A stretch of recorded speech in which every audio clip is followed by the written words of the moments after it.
Welcome back to the Lanterne Rouge Cycling Podcast, the recap of Stage 11 of the Giro d'Italia from Viareggio to Castelnuovo Nemonti, a high mountain stage, well, one high mountain and then some medium mountains afterwards, but a very, very hard climb after 80 Ks of mostly flat roads to the Alpe San Pellegrino, 14 Ks at 8.8%, a long descent with a plateau in the middle of it, then an 11K 5% big ring climb, very steady, some short hills, and then another flat section, a Red Bull bonus sprint, and then a 6K 6% climb, a couple of dippers and kickers to the line where they finish in Castelnuovo Nemonti. Only 186 Ks.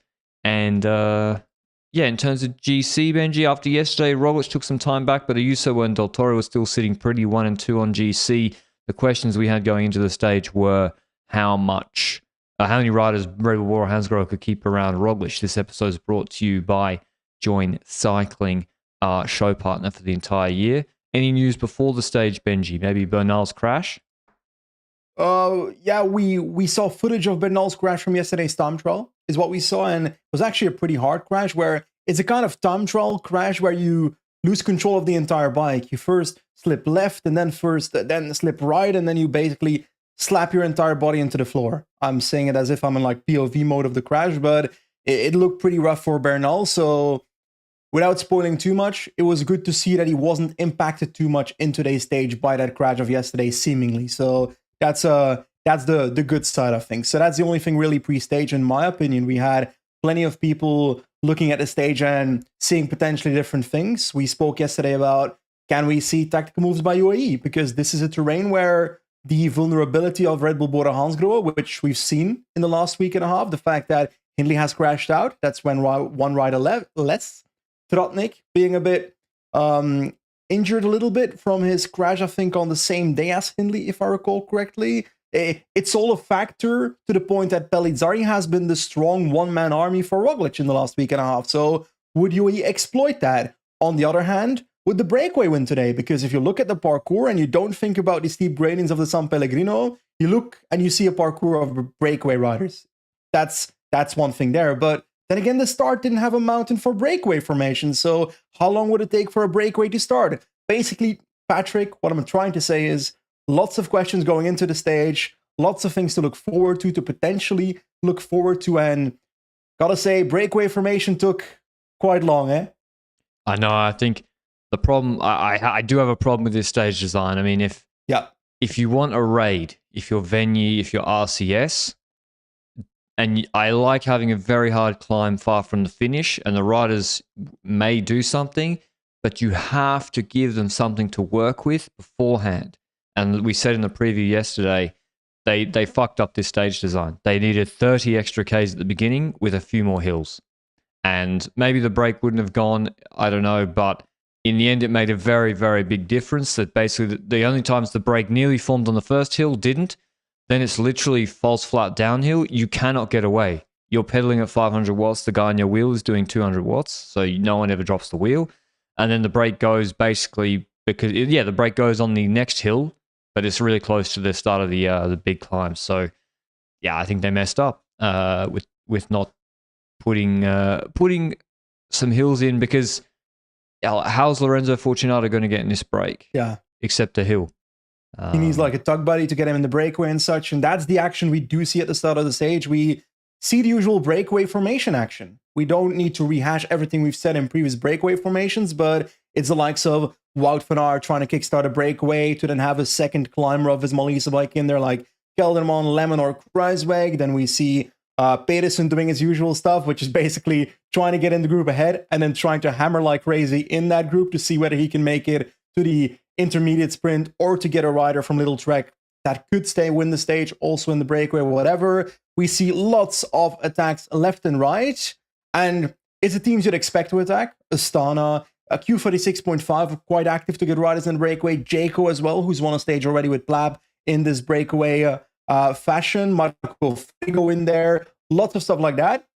But if we take a look at the GC teams here for a second, then we look at specifically, first of all, Ineos tries to get in breakaways. That's fair. That's something I like seeing. Same for Yev. But Red Bull Bora Hansgrohe and the UAE felt like Bora was doing the usual breakaway control, maybe a slightly lighter version of it.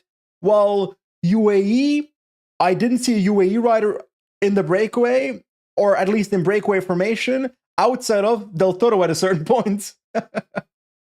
Yeah, I was really surprised. I thought, okay, you get, first of all, let's think about it. Like, Roglic's team here is terrible. Like, Yeah. it's just Pellizzari, basically. And Pellizzari also probably won't climb with the best 10 guys on a climb this hard.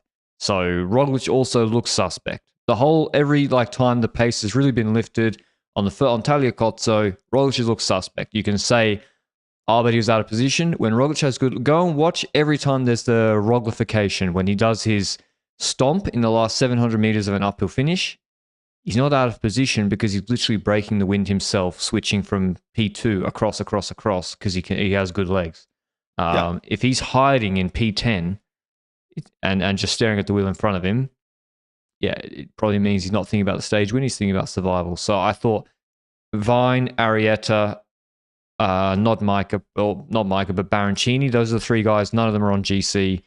I was really surprised not to see them jumping, trying to get in the break for UAE, to be honest, because Del Toro showed in Strade on these rolling roads, if he's unstoppable just about. I agree. And if we see in this early part of breakaway formation, I'm okay with them not jumping with the Wout van Aerts and the Pedersens of the world. I would have liked to see them more in the later phase of the breakaway formation, because reality is, if you look at the stage beforehand, the likelihood of the breakaway forming in the first 30 kilometers is limited. There's that one climb where maybe one of the UAE riders needs to be watching out and potentially jump with moves, but then there's this entire part literally before the bump before San Pellegrino, where there's a low likelihood of the breakaway actually forming. So you don't need to be active the entire breakaway formation to have a large chance of making in the breakaway. If anything, some of the riders that end up in the breakaway aren't even in the breakaway formation until the last 20 kilometers of the breakaway formation. Does that make sense? Yeah, the break just kind of goes, basically, it goes from no one's allowed in because there's so much jumping to then anyone that wants to be in it gets in it because it goes so late, because everyone's now worried about saving their legs for this climb coming up. And this huge break forms. There was Pools and Kelderman. They actually did get ahead on that short climb. But like you said, Benji, there's no UAE rider was trying to get in there. And they were starting to try to come to block. So UAE were taking control, not Red Bull. UAE were, when their roads got narrow a bit, they were trying to block. But then a huge break does go, and I'll run through the list. But it's Pedersen, he's being a tug buddy for Vacek. Kelderman is joined by Kruiswijk Lemon. The Bice brothers are there with Tonelli, Zana, Plapp, Quintana, Frigo Uhl. I think Frigo Benji picked. Steinhauser, Oldani was good. Peo Bilbao. I think Tratnik was in there for a moment. Yes, correct. He was in there. Pools, Stork. Who else? Brenner was there with Stork, but the problem is that Brenner's been looking very, very poor level-wise in this race, and he drops early from this breakaway. And there's just so many riders in this breakaway, and we can talk about the most important ones. The fact that Pools and Kelderman do the usual Pools thing and ride in front of the peloton for a while before that large breakaway forms, that's funny to me, because it's Pools doing Pools things. Then when it comes to the rest of the group, Pedersen is an important factor in this breakaway, because he, together with Visma Leasebike, are the ones that kind of keep this breakaway going in the earlier moments of it existing. And we're talking about a group of 40 riders. Yeah, that's nearly 35 to 40 riders, and every team has multiple riders. But I was surprised by the follow-up of this breakaway. Yes, this breakaway goes up the road. UAE has blocked. You said it. I'm expecting the gap to explode and it becoming a breakaway stage, because UAE doesn't seem interested by the fact that they block it up. But then the climb starts, the actual San Pellegrino climb. And I want to repeat, second hardest climb in this Giro, 14 kilometers, 8.8%, whatever. We got to keep in mind, it's been 25 years since this climb has been in the race. I want this climb in the race more based on what I've seen today, 100%, and maybe in the final of a race, actually.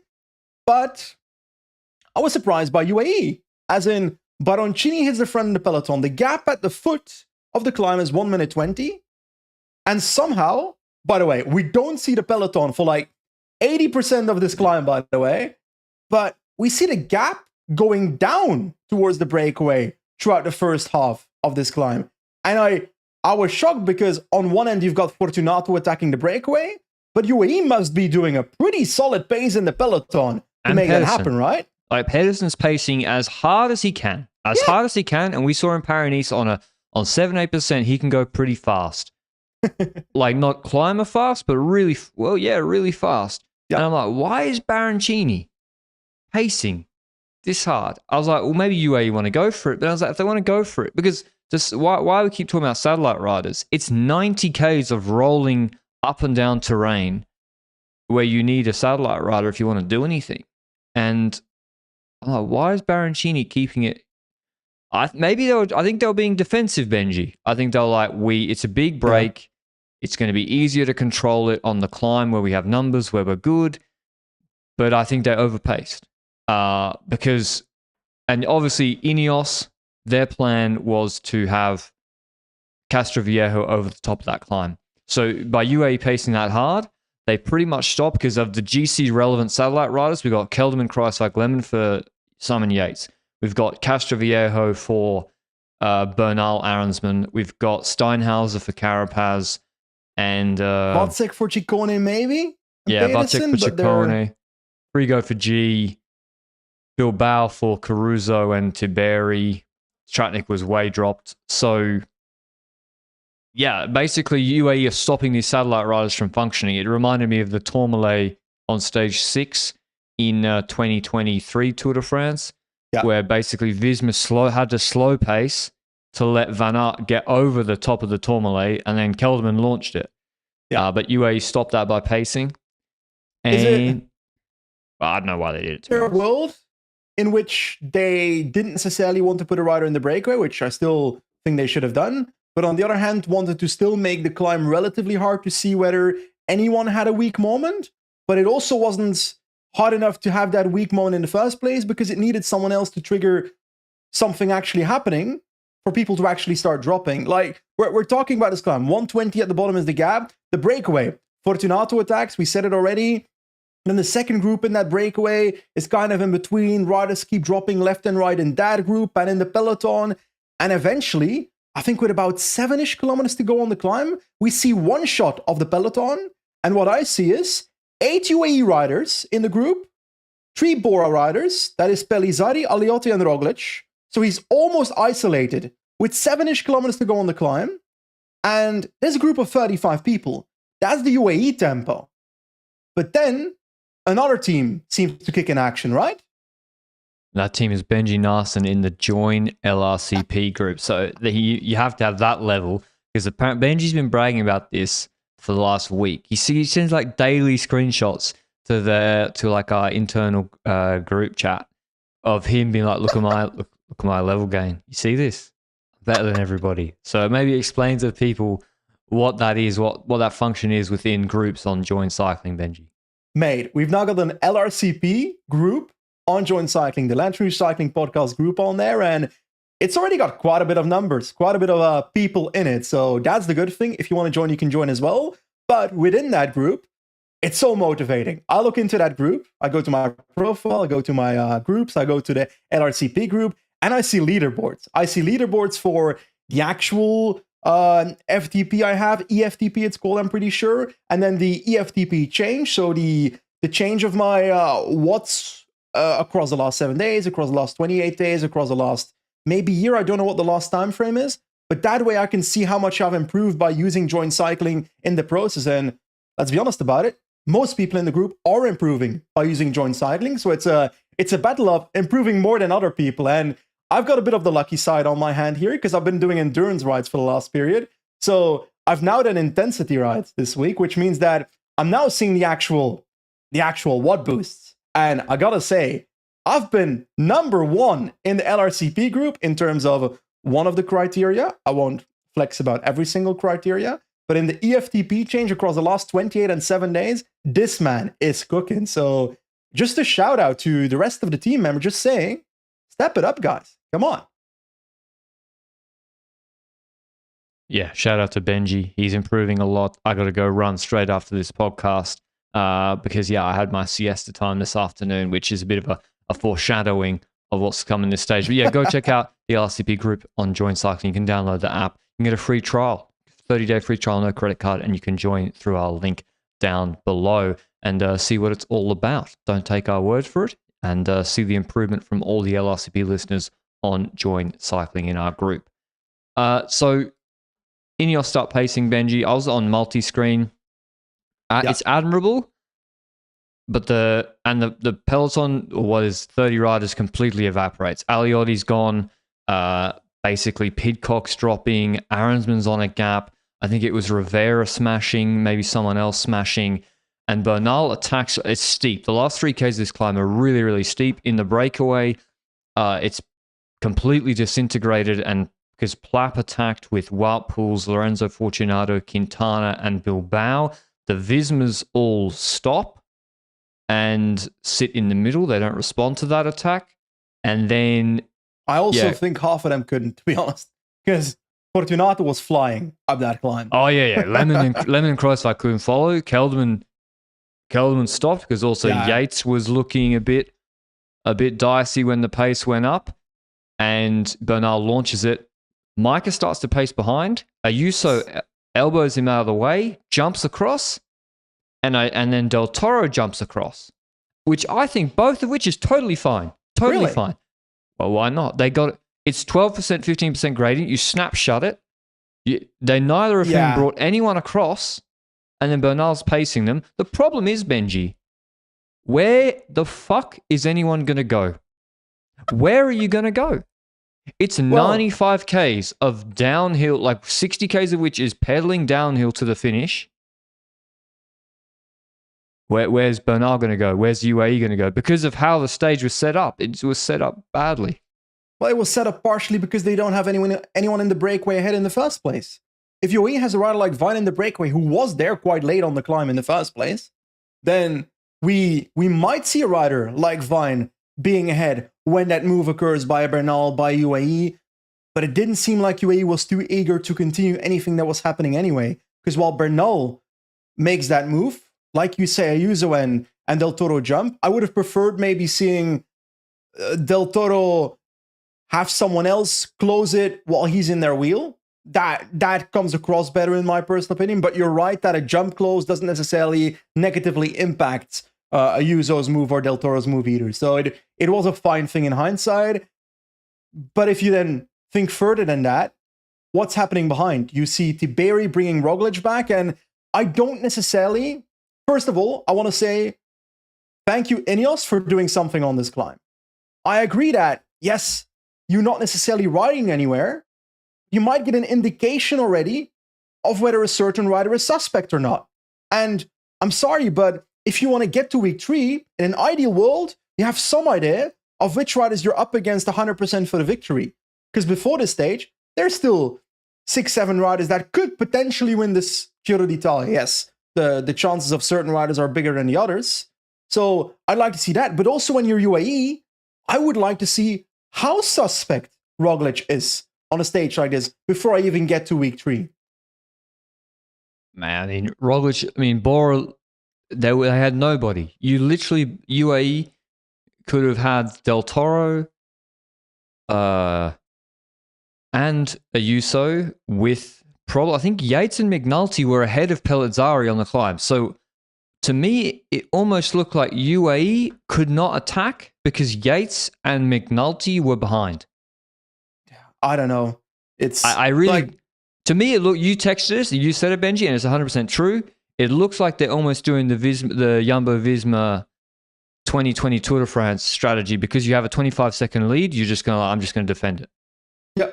Well, a 25-second lead on Roglic, it's a little bit more at the moment because on paper you've got Del Toro as well in the running there, but in the grand scheme of things, you're riding Giro d'Italia right now, where you're basically saying, okay, we have the lead. It's not much our lead. It's about a minute in total if we look at our best case scenario here. Okay, we've got a hard week 3 coming. Sure, I'm happy with this lead to go into week 3. I'm comfortable with that. You're still up against Primož Roglic. And yes, he might have looked suspect a couple of times. There's a chance that he crumbles in week 3. But there's also a chance that he absolutely destroys you in week 3. So why not take an opportunity, which if Roglic ends up winning this Giro, I think this is the kind of stage where UAE will look back on and will say, oh, here was a moment where he was isolated and we did nothing. And yes, there's a chance you're riding to nowhere, but at the end of the day, that is why you have multiple leaders, to try shit like that. Because in week 3, you might not have multiple leaders anymore. Well, they won't. I mean, I'm rewatching. I mean, McNulty and Yates lost more positions today. They're just progressively losing time. I just don't but they're also not pulling with full commitment as domestiques. It's the worst case of purgatory at the moment. Like, McNulty at the end of this stage does a half pull before Micah and Yates, stops, and then finishes ahead of them in the stage. But he loses 2 spots on GC. He got dropped from, he's like, I'm rewatching now. On the climb, he's dropping from a group of, he's like the 15th GC rider behind Pellizzari. What's the point? So yeah, I agree. Like, Roglic looks suspect. I mean, if he felt so good to respond straight away to Bernal, Ayuso, and Del Toro, he would, but he didn't. And it doesn't have to be Ayuso and Del Toro attacking for me. You're saying Adam Yates, very suspect. He's the one dropping in a group of 20 riders. But the other side of the coin is, UAE was the one hard-pacing the climb, relatively hard-pacing the first part of the climb. But if you think about a completely different strategy now, yes, you've got Adam Yates in the top 10 here. What if you go up the road with Adam Yates once the climb is not being hard-paced big time yet? Then you're putting pressure that way on the team of Red Bull, Bora, Hansgrohe. And who are they going to chase with? Aliotti and Pellizzari? Aliotti's not going to be able to close on Adam Yates. And Pellizzari, he's on the same level as Adam Yates. So he won't be able to, on paper, close that either. So, like, it's like they're just, like you say, happily losing time with their third and fourth rider in GC and not necessarily folding them into a domestique role. So you're basically just sitting at a status quo with Roglic until week 3, which, if you're comfortable with that, fine. But if there's any possibility that Roglic suddenly cooks something up on Finestre and puts a minute into you, then, well, maybe you should have done something earlier with your multiple riders in the top 20. What if you're Roglic and Red Bull right now with the team you have? It's partially their fault, partially the crash, so not their fault that Hindley's out. What's your plan to win the Giro? If you're Roglic, yeah, or right, your plan is trying to survive through week 2. Yep, fair. Do nothing, and in week 3, hoping that you're the best rider. I'd defend, do nothing, and then try win the Giro on Finestre Sestriere. Exactly. Because if he can't go into the jersey, his team's too bad. And then UAE might start attacking him. I would just try to stay as close as possible. And then, yeah, I drop Ayuso on the final stage, which is what he did in the Giro 2023. He literally did nothing for three weeks and then won on one. That's not true. He attacked on Coy. Yeah. 2 climbs, San Valentino and Finestre. Those are the 2 for me. Yeah. So,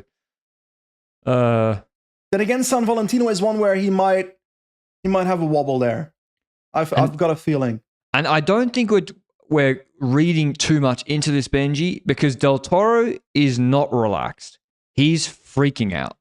Like, in break formation, Del Toro full attacked on a kicker in a group of like 30, and everyone was looking at him like, you're not Pog, and we're not going to ride with you. Where are you going? Ciclismo, my friend. Yeah, it was great. And then we see later on the stage, he's like, I don't see it actually as exuberance. I see it more Javier Romo Willunga Hill. He's like freaking out a little bit. Is how I interpreted that stuff. Because, yeah, also in the TT, I think he wasn't so relaxed yesterday either. But he finished as well. Anyway, nothing happens. The group gets whittled. The group gets whittled down. Kudos to Bernal for trying. Micah takes control. He stops it. Micah very, very good, I must say. Quintana pulls Bilbao, Plat, Fortunato go over the top, and then they get to the valley, everyone comes back. It goes from a group of 15 to 25 to 35 to 50 to almost, 50 riders, 60 riders, including Mads Pedersen, and then I went to sleep. Seriously. Fair point. In the breakaway, the action we saw there was Fortunato was the first over the top. Then over the top, we saw Quintana and Pouls being in the second group. And Bilbao and Plap were kind of the third group on the road. But let's be honest, the descending of Bilbao is a little bit better than Plap, so he just jumped 30-second gap towards Quintana and Pools.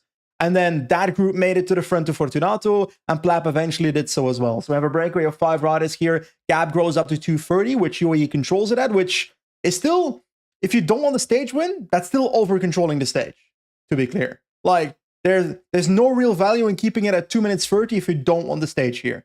And they just keep it at 2 minutes 30, grows maybe a little bit to 245. I thought breakaways won. Breakaways won. Like, it's over. It's completely over. We're going to see a fight. Some Astana boys fighting it out for each other. Blab's going to try and survive. And maybe Pools ends up winning the stage. That was my scenario in my head. But no. With 35 kilometers to go, no clue if you are awake yet, but we see Mes Pedersen hit the front of the peloton. And I was like, okay, Mes Pedersen is hitting the front. Vacek must have come back. He believes he can close a 2 minute 45 gap. I need to see that. He actually starts closing a 2 minute 45 gap. It starts melting down. And then with like 15k to go, I'm like, okay, I'm counting these riders from Little Trek. I see Conrad, I see Ciccone, I see Pedersen. I'm like, okay, Vacek's not here. Was he not there? Well, yeah, I mean, I guess No. I'll take your word for it. I'll take your word for it.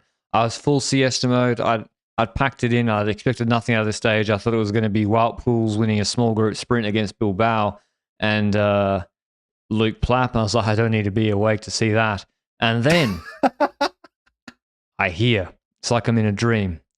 I hear Carlton, because I kept the commentary on. So, like, I will fall asleep if it's just the same commentary level of noise. I can sleep. And then I kept the commentary on, and then I hear Richard Carapaz. I'm like, oh, I'm dreaming. Mate, you missed so much. No, I didn't. I then went and checked. It was just fucking Trek UAE pace. UAE do like to keep a gap close, don't they? Yeah. They never let a break out. And then, yeah, they were pacing for Ciccone stage win, I guess, Trek, and then EF for Carapaz. EF full launch Carapaz on this 6K, 6% climb. He gets the jump. And I don't know who they had doing it. Steinhauser, I guess. Maybe. I honestly don't know either, to be honest. They were Honoré the camera Steinhauser. direction in this race also has not been the greatest, to the point that the multi-screen has been a savior. We'll get to that for the last kilometer of the stage, by the way, because that's where it really comes in. But that Carapaz attack happens after solid pacing. Pool's panic attack before that, by the way, in the breakaway, trying to drop everyone, trying to get ahead, because suddenly the gap melted from a minute to 25 seconds when Rivera Ineos started pacing before EF started pacing. Yeah. So that's the thing. I saw the last 20 kilometers and I thought to myself, okay, there's now 3 teams pacing where each of those riders are not the favorite for this finish. EF I understood because Carapaz would attack. Ciccone I didn't believe in for this finish. I'm sorry. So I... Really? I believed in Ciccone. Why does nobody believe in Giulio Ciccone? Yeah, because yeah, I was. Fucking sue me. What do you want from me? It's a Wednesday during the Giro. Anyway, El Jaguar de Tulcan is on the road. We're celebrating internally because I love Jaguar. And then it starts growing. It's 10 seconds, 15 seconds, 20 seconds. And something happens in the group behind. We see a move by Del Toro suddenly jumping, and Luke has looked back at the footage, our producer, and he noticed that Ayuso was actually opening the gap up behind Del Toro when that move happened. So Del Toro at the front with Caruso, Tiberi, and I think UAE rider. Is that correct? Bernal and then Yates closing it. Bernal, it's easy. Benji, I mean, Del Toro said you can easily confuse Bernal with Ayuso. Very easily done. On the gravel stage, that bit was a joke, though. Yeah. But this was the strange part. It's like Micah, that poor guy, like he's having to do double shifts here. He's pulling the whole time. Then EF full launch Carapaz, and then there's no UA, no McNulty, no Yates. I think Vine's a bit injured, banged up. He had a mech at the start of the stage. And Micah's trying to close Carapaz, who's like GC contender, can't do it. And yeah, Del Toro snap closes. Problem was, actually, Bahrain started pacing. Caruso paced for Tiberi, and then Roglic shut it. So Roglic shut it with Ayuso on his wheel. And then I'm like, here's the counter. Where's the counter? I think Del Toro, and not just think, it's also borne out by probably what happened. I think Del Toro was, if not Carapaz, the strongest guy in that GC group today. I think he could have got a gap. I think he would have been, if he got a gap, almost impossible to bring back.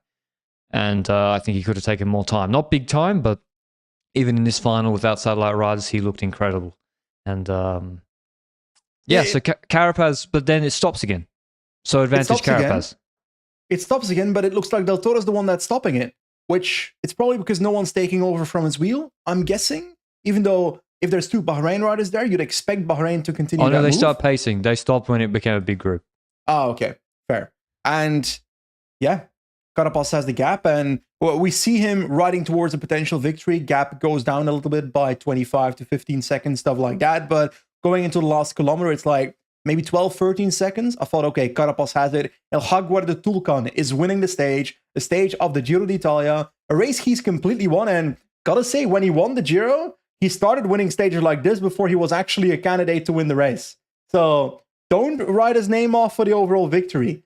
Right now, I've still got 5 riders on my list, maybe 4, that could win this Giro. We'll get to your list afterwards and mine as well, but what do we see in the last kilometer from the group behind? Because that we couldn't see on the main camera alone. We had to combine the main footage, the main broadcast channel, together with the multi-screen to figure out who was making moves after each other. Well, I only watched the multi-screen, but I'm seriously, there's a descent into the final kicker at 1,200, 1,300 meters to go. Roglic is nowhere. This whole run-in with these kickers, he's so out of position. UAE got 5 riders at the front, and I'm like, flick him. You have to. If you flick him, he's fucked. They don't. There's this big sweeping turn with like, I don't know, a few hundred meters to go, and UAE come through 5 in front. There's gaps, and Yates closes it. Like, Yates closes the gap to, I think, Del Toro and Ayuso ahead getting a lead out, which, was somewhat surprising. Anyway, Carapaz wins El Jaguar de Tulcan this is classic Carapaz victory fashion. And it's not just, it's tactical nous, of course, but it's also strength. When he attacked hard off a lead out. Yeah, it wasn't surprising. EF was setting it up, so they were running out of riders. He was really, really strong. And he wins the stage 10 seconds ahead of Del Toro. He and Ayuso started attacking 1-2. Del Toro looked really, really strong. He, to be honest, is unlucky not to put anyone on a gap. Ciccone 3rd, Pidcock 4th, Bernal 5th, Tiberi 6th, Ayuso 7th, Rubio 8th, G 9th, Ulisi 10th. And the riders to get gapped, it was Adam Yates started to pull on the last kicker after McNulty. Micah did a really good job, but he was gone. And so, McNulty loses 10 seconds to the main GC group, and Yates, Adam, that is, loses 21 seconds. I don't really get it, to be honest. You may as well, if you do the Carapaz strategy with Del Toro today and you launch him with, maybe I'm overrating Del Toro and underrating Roglic, but for sure we're not underrating Bora's team. If you give Del Toro a lead out like Carapaz got, with Yates and McNulty and Micah, and Del Toro gets a gap on Roglic, Pellizzari is not solving it. No way. It's also because the team doesn't seem to be looking at the race in a 2-leader strategy in the first place. They've got 2 leaders. They know they have 2 leaders, but they're not playing them out as 2 leaders. A 2-leader strategy means that you're using your 2 leaders to attack your competitors. And we didn't really see much of that. There was only this small moment where Ayuso, who seemingly, I won't lie, tactically the strongest of the 2 compared to Del Toro, in my personal opinion, based on today's race. Ayuso lets the gap open and lets Del Toro get away to force others to close it. That was the only real dual leader strategy I saw from UAE in this entire stage. Because otherwise, you roll attacks with Ayuso and Del Toro. And maybe they can't because one of them doesn't have the legs.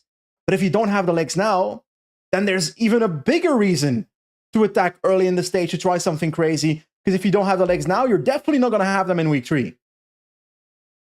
I agree. And listen, all of these, jumping at the end of these stages to take a second here, 5 seconds there, on the Finestra, it might seem inconsequential by then. Or on the Finestra, there's gaps, there's a long plateau afterwards, all the guys come back together, and there's actually not so big GC gaps. We also don't have any TT. We don't have any TTs left. But in terms of GC, Del Toro's 31 seconds ahead of Ayuso. He extends that lead by 6 seconds because the Bonies. Tiberi on 107, Simon Yates 109, Roglic 124, and Carapaz moves up 3 spots to 156. Ciccone moves up 1 spot with his 4 bonus seconds to 209. McNulty drops 2 spots on 216. Adam Yates 2 spots on 233. Same time Aaronsman, Bernal 239. And I think there's still like 19 riders going for GC. Yeah, but there's not 19 riders that can win GC. I think we're fairly agreeing on that. Pretty obvious cold take, that one. But the riders that you might can want to win. let Tom Pidcock know that, Benji. He hasn't realized yet. Yeah, I somewhat agree that he's not riding the most optimized stage to actually get something out of this race. Because at the moment, he's basically just riding and losing time and finishing top 15. So he should have lost more time already. He should have gone into breakaways that way. And maybe his plan is to go into breakaways in week 3 and try and move into top 10. But I don't see his climbing this week strong enough to do that in the first place. It's funny because isn't this what Ineos tried to force him to do, and he didn't want to do it because it's boring. I've got a feeling there was also more to the whole drama than that. But it is ironic. But I want to get to our lists. Which riders do we see with a realistic chance of winning this race at the moment? For me, it's Roglic, Ayuso, Del Toro, I would say. We have to respect him for the position he's in. For me, Carapaz is on the list, not just after today, just in general, because after the time trial of yesterday, that was the feeling I had. The fact that he's basically on 2 minutes right now in GC. Did we go through the GC list or should we do that first? Yeah, I did the GC list. Okay, being within 2 minutes for Carapaz, with mountains to come in week 3, shouts to me that he's got an opportunity there. Yes, he didn't look fantastic on Tagliacozzo, but I expect week 3 to be better for Carapaz than week 1. I don't see it for Ciccone. Simon Yates has had a good week, but based on San Pellegrino today, I don't necessarily have the major confidence for week 3, so he might not be on my list at the moment. And Bernal seems too far back, so for me, the list right now is Del Toro, Ayuso, Roglic, and Carapaz.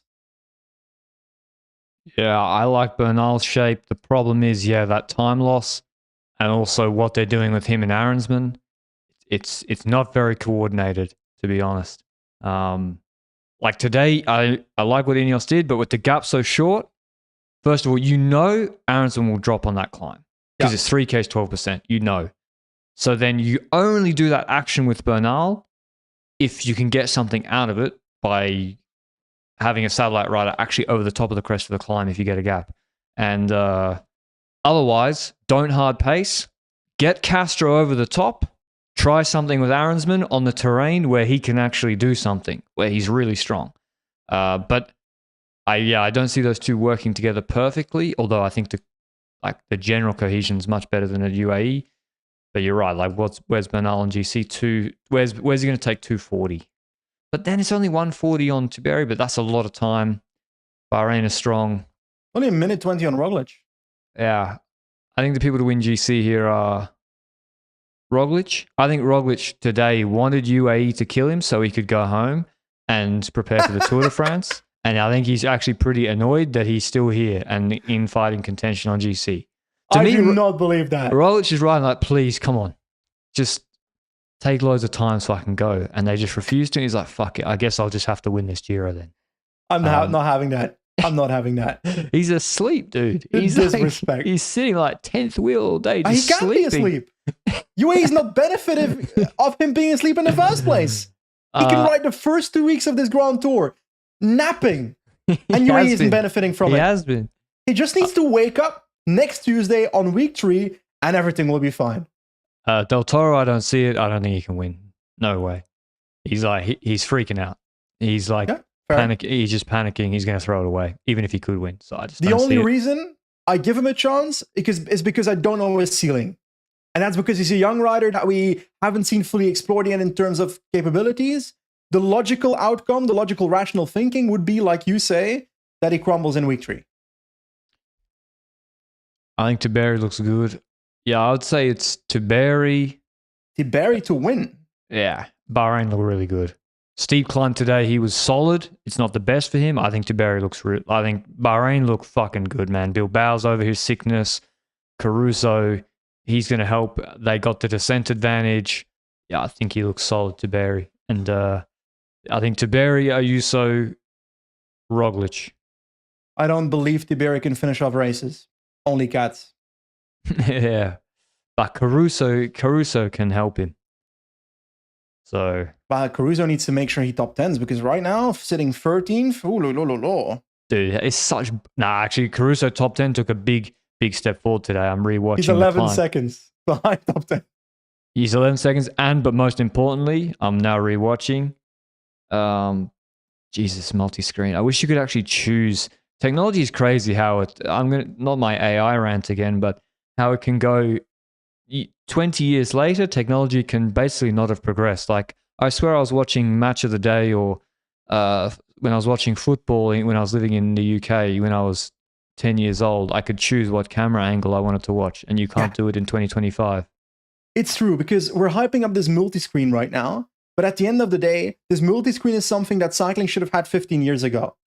And there's so much more that could have been done in the broadcasting world of this sport that it's kind of a complete joke that we're hyping this up. Yeah, like, especially when you see the cost of a subscription to watch cycling in the UK, for example. 32 per month pounds. Great British pounds. That's 380 pounds a year. Dude, that can get you a train ticket return to London for a day. Sad reality is most people cannot afford that these days. Yeah, it's crazy. It's crazy expensive. Anyway, it was a decent. The stage was building up to a good stage. It was. Oh, by the way, so you don't agree? Yeah, Tiberi. I'm not sure if I believe that. I just wanted to throw it in there. I really mostly think. To us, I don't even believe in Ayuso. I actually don't even believe in him, honestly. So you think Roglic wins 100% chance? Like Roglic in the 2023 Giro, he looked so shit. He was so the whole race, and then when it mattered, he just stayed in contention and he killed him. Yeah, and yeah, I mean that Visma team as well. I mean that back then in 23, I think. Oh, actually, no, it was better than this Bora team. I don't want to be too like Koos was not bad, but ironically, that same Giro that Roglic won on Monte Lusari was also Ineos who was riding way too passively. Because Thomas didn't realize the obvious fact that Roglic had weakness on high energy expenditure stages. No, it was Almeida. So Almeida tried, and he won the stage. No. The stage before, what was Tre Chimi? That was stage 20. So there was the Koi stage and then Tre Chimi. And then the idea was... And the Monte Bondone. Yeah, but Bondoni was way before. Yeah. So Bondoni basically showed Roglic, if you have like a really hard stage all day, he'll crumble. Yeah, but they should have known that before already. It was obvious before that stage started. But then Jay Vine basically was like, I can't hear you, drilled it after Dennis pulled too hard, and he created a brilliant situation for Almeida. And Almeida won that stage, and it was his first... Yeah, Almeida was fantastic. And then there's the Koi stage. UA didn't pace at all, and then it turned into a Vuelta stage with a wall. Koos, out of nowhere, attacked with Roglic, and then Almeida was on this steep climb doing his Almeida thing. He wasn't even weaker than Roglic, but he lost time because he did his weird Almeida thing, and Vine in the descent crashed. And then I was like, because of that, he thinks they shouldn't pace on the hard Tre Chimi 5,000 meter stage because he got dropped yesterday, and he'll do nothing. He'll defend third. That's what happened. Yeah, but also in my opinion, Ineos was the one playing way too defensively in that race in the first place. So Salvatore Puccio was going over Passo Pordoi, wasn't he? Like with a group of 50. Maraveni just says to the car, just go off. Just drive off the... This is not what I wanted from the Tre Chimi stage. Anyway, I think this stage, it was building up. It was looking good. It just didn't work out with the breakaway getting over the top. Bernal tried. I went to sleep. Parkour design. I went to sleep. And then the teams, to their credit, did try for the stage win and it got good again. So I think, 6 out of 10. Overall, I'd give it a 7. I enjoyed my watch solid. today. It was solid. The stage could have been a lot better with better stage design. And I'm going to add on to what you said. You said at 30 kilometers in the early part and add a climb there for breakaway formation. Yes, you can quite easily do that having the same start. But I would also remove the last climb of the day and make it finish in Villa Minozzo, which is currently with 24 kilometers to go. Because that way, the San Pellegrino is also a little bit closer to the finish line. And you've still got terrain for satellite riders to make their work. Yeah, or have a mountaintop finish, but then they don't want to have mountaintop finishes because a mountain can't pay for the finish. Yeah, and Luke, an inanimate object, validly agrees that the finish paid for it instead of the Villa Minozzo. So, if we gotta find the rich mountains. Yeah, where's some rich mountains? Switzerland, I guess. Lord of the Rings, Erebor. Where the orcs. We have to go around. It's a dwarves, my friend. The mines of Moria aren't rich anymore. The mines of Moria. This has been shot. I should play Fellowship of the Ring on PS2. Go to game. Mate, it's so good. That game, well, not necessarily that game, but for me, the Two Towers on PlayStation 2 was great. Two Towers was the second one. Sorry, the second one was cracked. And I was scared of the spiders in that fucking game, so I was terrified of those they missions. They were scary. They were terrifying. But when you got the perfect move combo and you became invincible. I've actually started replaying the Star Wars Battlefront games at the moment. They were pretty good. Because Andor was a fucking great show. I never watched Star Wars.